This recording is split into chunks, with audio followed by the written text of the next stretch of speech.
दोस्तों नमस्कार, मैं हूं जय और आप देख रहे हैं जय द न्यूज़। महाराष्ट्र में उद्धव ठाकरे की वाइफ रश्मि ठाकरे को लेकर अभी एक बहुत ही बड़ी अपडेट आ रही है। रश्मि ठाकरे को लेकर एक बहुत ही बड़ा खुलासा किया गया है, जिसकी वजह से काफ़ी ज़्यादा बवाल मचा हुआ है। जैसा कि आप पिछले काफ़ी टाइम से लगातार देख रहे होंगे, महाराष्ट्र में एक के बाद एक बड़े पॉलिटिशियन जो है डेली कोई न कोई प्रेस कॉन्फ्रेंस कर रहे हैं। कभी जो है महाराष्ट्र में शिवसेना की तरफ से संजय राउत या उनके जो बड़े पॉलिटिशियन हैं शिवसेना के, उनके द्वारा जो है कोई न कोई प्रेस कॉन्फ्रेंस किया जा रहा है, तो कभी जो है बीजेपी पार्टियों के बड़े नेताओं के द्वारा कोई न कोई प्रेस कॉन्फ्रेंस किया जा रहा है और एक दूसरे के खिलाफ में लगातार इनके द्वारा एक के बाद एक कई बड़े खुलासे किए जा रहे हैं। अब इन्हीं सब चीज़ों के बीच में बीजेपी नेता किरीट सोमैया ने आज फिर से एक प्रेस कॉन्फ्रेंस किया था और इस प्रेस कॉन्फ्रेंस में बीजेपी नेता किरीट सोमैया ने दो पत्र, एक तो रश्मि ठाकरे के द्वारा जो पत्र लिखे गए हैं उसको जो है पब्लिक के सामने किया है और साथ में ही एक लेटर जो कि संजय राउत के द्वारा लिखा गया है, जो कि किरीट सोमैया को लिखा गया था, उसके बारे में भी जो है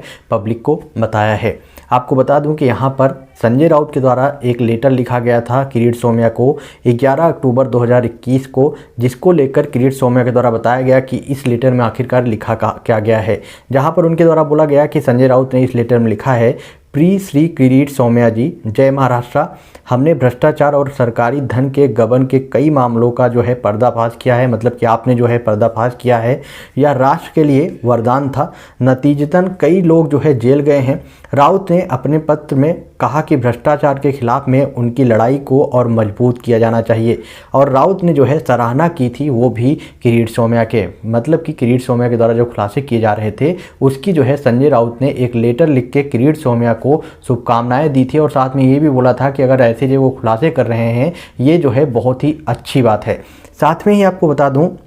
कि इसके अलावा ये भी उनके द्वारा बोला गया है कि संजय राउत एक तरफ मेरी जो है तारीफ कर रहे थे, वहीं उनकी पार्टी के कई बड़े पॉलिटिशियन और उनके जो मुख्यमंत्री उद्धव ठाकरे हैं उनकी तरफ से बोला जा रहा था कि किरीट सोमैया जो है वो पागल है, उसको जो है पागल खाने में भेज देना चाहिए। इसके साथ में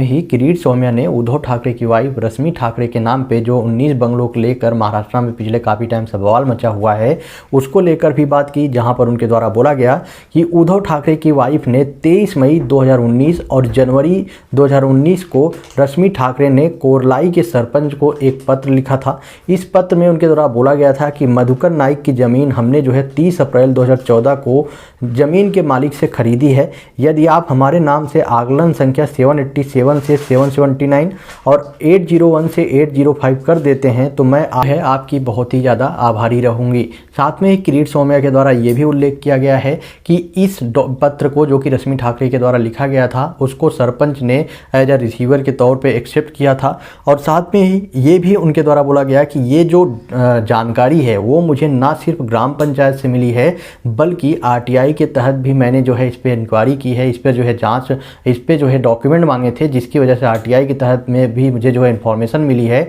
उसमें ये सारी की सारी बातें जो है लिखी गई हैं। इनके साथ में ही किरीट सोमैया के द्वारा 2 फरवरी 2019 को जो रश्मि ठाकरे के द्वारा एक दूसरा लेटर जो है लिखा गया था सरपंच को, उसको भी उल्लेख किया गया है, जहां पर बोला गया है कि रश्मि ठाकरे ने 19 बंगलों का जिक्र किया था, लेकिन उसके बावजूद भी जब आज हम उस पर बात कर रहे हैं तो बताया जा रहा है कि वहां से बंगले पूरी तरह से गायब हैं। इनके द्वारा ये भी बोला गया कि एक टाइम ऐसा भी था कि सचिन वजय, जिसको लेकर उद्धव ठाकरे से लेकर जितने भी शिवसेना के बड़े पॉलिटिशियन हैं सभी जो है उसकी तारीफ कर रहे थे और बोल रहे थे कि वो जो है बहुत ही अच्छा इंसान है, वो कभी भी इस तरह का गलत काम नहीं करेगा। लेकिन आज जो है फाइनली सचिन वजय कहाँ पे है आप सबको पता है। तो धीरे धीरे ऐसे ही आने वाले टाइम पे आप सबको पता चल जाएगा कि उद्धव ठाकरे गवर्नमेंट में कौन कौन लोग जो हैं इतने बड़े बड़े भ्रष्टाचार करके बैठे हैं और आज जो है उन सारे के सारे व्यक्तियों को उद्धव ठाकरे गवर्नमेंट के द्वारा लगातार उनकी जो है तारीफ की जा रही है और उनको जो है प्रोटेक्ट किया जा रहा है। बाय द वे, आपका क्या ओपिनियन है इस पर? आप अपना ओपिनियन कमेंट बॉक्स में बताएं और वीडियो को ज़्यादा से ज़्यादा शेयर करें।